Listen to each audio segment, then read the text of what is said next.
ദൈവനാമം മഹത്വപ്പെടുമാറാകട്ടെ. ഇന്ന് എന്നെ ശ്രമിക്കുന്ന എൻ്റെ എല്ലാ പ്രിയപ്പെട്ടവർക്കും നമ്മെ ചേർത്ത് കൊള്ളുവാനായി വേഗം വരുന്ന കർത്താവായ യേശു ക്രിസ്തുവിൻ്റെ നാമത്തിൽ സ്നേഹവന്ദനം. നാം കഴിഞ്ഞ ആഴ്ചയിൽ അപ്പോസ്തലനായ പൗലോസും കൂടെയുള്ളവരും കപ്പൽ അപകടത്തിൽ നിന്ന് രക്ഷപ്പെട്ട കാര്യം നാം പഠിച്ചു. കപ്പൽ അപകടത്തിൻ്റെ ആ ദിവസങ്ങളിൽ അപകടപ്പെട്ട് എല്ലാവരും മരിച്ചു പോകുമെന്ന് എല്ലാവരും വിചാരിച്ച് അവർ പട്ടിണിയും ഒന്നും കഴിക്കാതെ അനേക ദിവസങ്ങൾ 8 ദിവസത്തോളം അവർ അങ്ങനെ ഭക്ഷണമില്ലാതെ ഇരുന്ന സമയത്ത് പൗലോസ് അവരെ ചെന്ന് ധൈര്യപ്പെടുത്തുകയും അവരോട് പറഞ്ഞു, ദൈവം എൻ്റെ മുമ്പാകെ വെളിപ്പെട്ടു.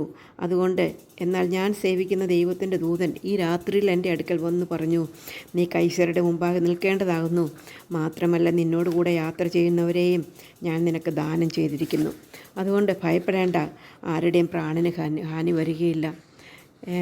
ഒന്ന് ഓർത്ത് നോക്കിക്കേ സഹോദരന്മാരെ, ഇവിടെ തടവിലായിരിക്കുന്ന അല്ലെങ്കിൽ ജയിലിൽ കിടക്കുന്ന അവസ്ഥയിൽ കിടക്കുന്ന പൗലോസാണ് അവിടെയുള്ള കപ്പിത്താനോട് പോലും അല്ലെങ്കിൽ ആ റോമാ പട്ടാളത്തിൻ്റെ വലിയ ഉദ്യോഗസ്ഥന്മാരോട് പോലും അവരെ പോലും ധൈര്യപ്പെടുത്തുന്നെന്ന് നമുക്ക് കാണുവാനായിട്ട് സാധിക്കും. ദൈവത്താൽ അസാധ്യമായിട്ടൊന്നുമില്ല.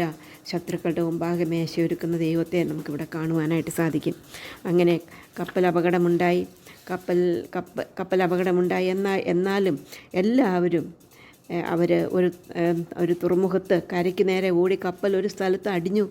അതിൻ്റെ അണിയം ഉറച്ചു ഇളക്കമില്ലാതെയായി. നീന്തുവാൻ കഴിവുള്ളവരെല്ലാം നീന്തി അക്കരെ കടന്നു എന്ന് നമുക്ക് കാണുവാനായിട്ട് സാധിക്കും. അങ്ങനെ കപ്പൽ അപകടത്തിൽ നിന്ന് രക്ഷപ്പെട്ട് അവർ ഒരു ദ്വീപിലെത്തി. ആ ദ്വീപിൻ്റെ പേര് മെലിത്ത എന്നായിരുന്നു. അവിടുത്തെ ബർബന്മാർ ഇവർക്ക് വളരെ ദയ കാണിച്ചു. മഴയും ശീതവുമാണ്, അതിൻ്റെ കൂടെ വെള്ളത്തിൽ നിന്ന് നീന്തിയാണ് പലരും രക്ഷപ്പെട്ടത്. അല്ലാത്തവർ കപ്പലിൻ്റെ കഷ്ണങ്ങളിലൊക്കെ പിടിച്ചാണ് എടുത്തത്. അപ്പോൾ ശീതകാലമായതുകൊണ്ട് ഭയങ്കര തണുപ്പായിരുന്നു. അപ്പോൾ അവിടുത്തെ ബർബറന്മാർ ഒരു തീ കൂട്ടിയിട്ട് ഇവരെ സ്വീകരിച്ചു. അങ്ങനെ അവർ തണുപ്പിൽ നിന്നും ആശ്വാസം കിട്ടുവാനായി അവർ തീ കൂട്ടിയിരുന്നതിൻ്റെ അടുത്ത് അവർ ഇരുന്നിരിക്കുകയായിരുന്നു. അപ്പോൾ പൗലോസ് ഒരു കഷ്ണം എടുത്ത് തീയിലിട്ടു. അപ്പോൾ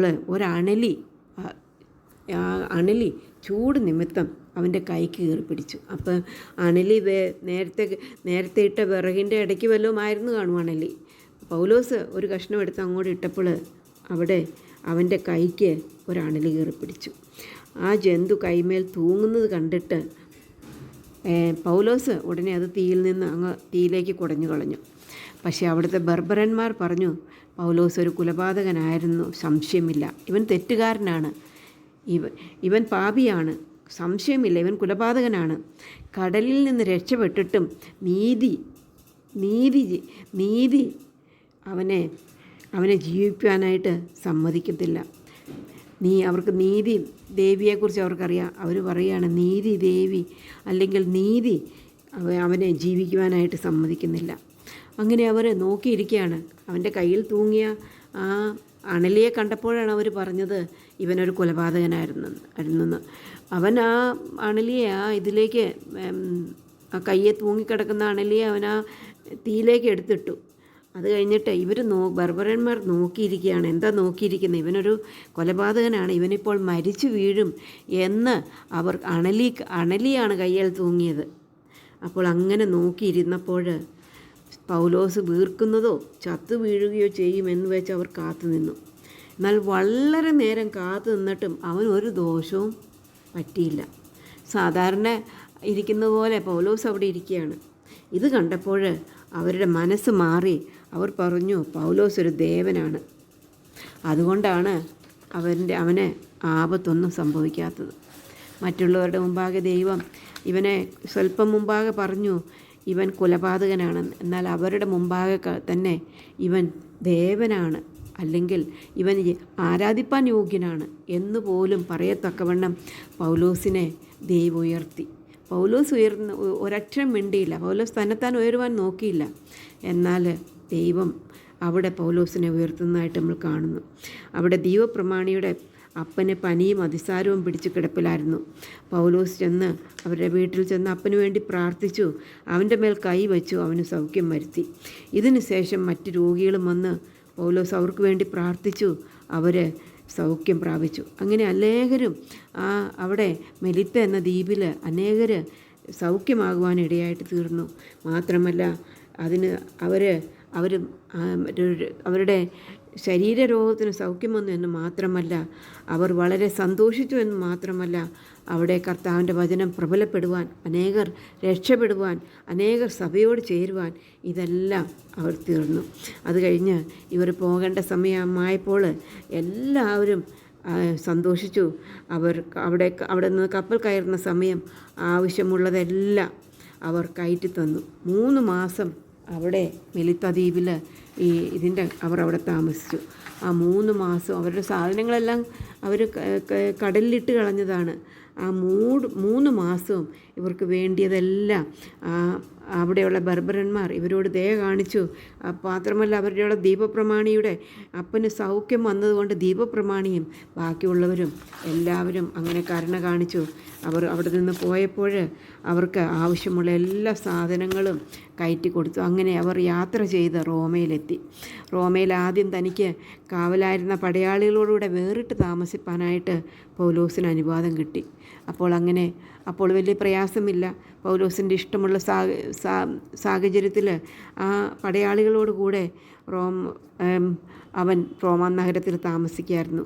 അപ്പോൾ റോമ നഗരത്തിലുള്ള അനേകർ പൗലോസിൻ്റെ അടുക്കൽ വരികയും സുവിശേഷം കേൾക്കുകയും യഹൂദന്മാരും അനേകർ കൂടി വന്നു. ദൈവത്തിൻ്റെ വചനം കേട്ടു. മോശയുടെ ന്യായപ്രമാണം പ്രവാചക പുസ്തകങ്ങളും ആധാരമാക്കിയ യേശുവിനെക്കുറിച്ച് ആ യഹൂദന്മാരോടും പറഞ്ഞു.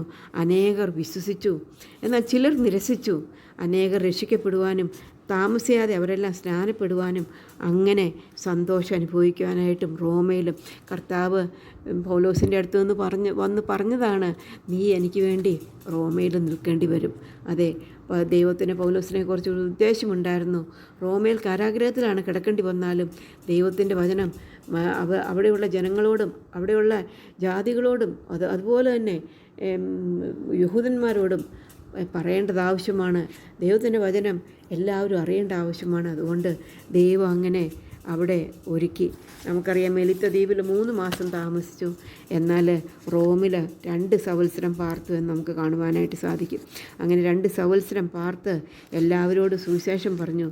എന്നാൽ പിന്നീട് ആ തടവിൽ വെച്ച് പൗലോസിന് ബുദ്ധിമുട്ടൊന്നും വന്നില്ല. അവിടെ അവന് മറ്റ് റോമ നഗരത്തിലുള്ള വളരെ സൗകര്യമുള്ള ഒരു പടയാളികളോടുകൂടെ താമസിക്കാനായിട്ടുള്ള സാവകാശമുണ്ടായിരുന്നുകൊണ്ട് അനേകർ കർത്താവിൻ്റെ വചനം കേൾക്കുവാനും അനേകർ വരുവാനും ഇടയായിട്ട് തീർന്നു. എന്നാൽ അവിടെ വെച്ച് പിന്നീട് പൗലോസിന് വേറെ തടവിലാക്കി. അവിടെ പൗലോസ് വളരെ കഷ്ടം അനുഭവിക്കാനായിട്ട് ഇടയായി തീർന്നു. ഒരു ദുഷ്പ്രവർത്തിക്കാരൻ എന്ന പോലെ അവനെ ചങ്ങലയിലിട്ടു. അവിടെ നിന്നാണ് പൗലോസ് തിമോഥെയോസിനോടുള്ള 2-ാം ലേഖനത്തിൽ പറയുന്നത്, എൻ്റെ നിര്യാണകാലം അടുത്തിരിക്കുന്നു, എനിക്കിനി അധികം സമയമില്ല. എൻ്റെ അവിടെ പുതപ്പ് പോലുമില്ല. ശീതകാലത്തിൽ കാരാഗ്രഹത്തിൽ അവനൊന്ന് പുതയ്ക്കുവാൻ പോലുമില്ല. എന്ത് ശോചന അവസ്ഥയിൽ അപ്പോസ്തലനായ പൗലോസ് ആ കാരാഗ്രഹത്തിൽ കിടന്നു എന്ന് നമുക്ക് കാണാനായിട്ട് സാധിക്കും. എൻ്റെ പുതപ്പും പുസ്തകങ്ങളും ചർമ്മലിഖിതവും കൊണ്ട് ശീതകാലത്തിന് മുമ്പ് നീ വരണമെന്ന് പൗലോസ് തിമോഥെയോസിനോട് ആവശ്യപ്പെടുകയാണ്. അത്രമാത്രം ശോധന അവസ്ഥയിൽ കൂടെ പൗലോസിന് കടന്നുപോയി. എന്നാലും പൗലോസിൻ്റെ സന്തോഷിപ്പിൻ, പിന്നെയും പറയുന്നു, സന്തോഷിപ്പിൻ. പൗലോസ് ജീവിതത്തിൻ്റെ എല്ലാ നാളുകളിലും, എല്ലാ കഷ്ടതകളിലും, എല്ലാ ബുദ്ധിമുട്ടുകളിലും കർത്താവിനായിട്ട് സന്തോഷിപ്പാനായിട്ട്, കർത്താവിന് വേണ്ടി ജീവിപ്പാനായിട്ട്, കർത്താവിന് വേണ്ടി ശോഭിപ്പാനായിട്ട് അവനൊരു മെഴുകുതിരി പോലെ കത്തി എരിയുവാനായിട്ട് ഇടയായിട്ട് തീർന്നു. പ്രിയ സഹോദരിമാരെ, നമ്മുടെ ജീവിതത്തിൽ കഷ്ടതയോ പ്രയാസങ്ങളോ ഉണ്ടായിക്കഴിഞ്ഞാൽ നാം എങ്ങനെയാണ് പിറുപിറുക്കുന്നവരും ദൈവത്തെ ത്യജിച്ചു കളയുന്നവരുമാണോ എന്നുള്ളത് നമുക്ക് ചിന്തിക്കാം. മാത്രമല്ല, എവിടെയായിരുന്നാലും കർത്താവിനെക്കുറിച്ച് പ്രസംഗിക്കുവാൻ, മറ്റുള്ളവരെ രക്ഷയെങ്കിലേക്ക് നടത്തുവാൻ കർത്താവ് പൗലോസിനെ സഹായിച്ചു. അതുപോലെ നമ്മളെയും സഹായിക്കട്ടെ. മാത്രമല്ല, പൗലോസ് താണുവെങ്കിലും ആ സമയത്ത് തന്നെത്താൻ താഴ്ത്തുന്ന പൗലോസിനെ ദൈവം ഉയർത്തി എന്ന് നമുക്ക് കാണുവാനായിട്ട് സാധിക്കും. മറ്റുള്ളവരുടെ മുമ്പിൽ ആദ്യം അവനെ ഒരു കൊലപാതകനായിട്ട് കൺസിഡർ ചെയ്തെങ്കിലും പിന്നീട് അവനെ ഒരു ദേവനായിട്ട് ഉയർത്തുന്നതായിട്ട് നമുക്ക് കാണുവാനായിട്ട് സാധിക്കും. അങ്ങനെ അനേകരെ അവിടെ പൗലോസ് സൗഖ്യമാക്കുന്നത്, ആത്മീയ സൗഖ്യവും ലൗകിക സൗഖ്യവും അവർക്ക് കൊടുക്കുന്നതായിട്ട് നമുക്ക് കാണുവാനായിട്ട് സാധിക്കും. ഇങ്ങനെ പൗലോസ് കർത്താവിനായിട്ട് കത്തിയെരിഞ്ഞു. നമ്മുടെ ജീവിതത്തിലും കർത്താവിന് വേണ്ടി ജീവിപ്പാൻ, കർത്താവിനെ പ്രസാദിപ്പിക്കുന്നവരായിട്ട് ജീവിപ്പാൻ, നമ്മുടെ ഏത് സാഹചര്യത്തിലും കർത്താവിന് വേണ്ടി ജീവിപ്പാൻ കർത്താവ് നമ്മളെ സഹായിക്കട്ടെ. അവൻ്റെ വലിയ നാമം മഹത്വപ്പെടുമാറാകട്ടെ.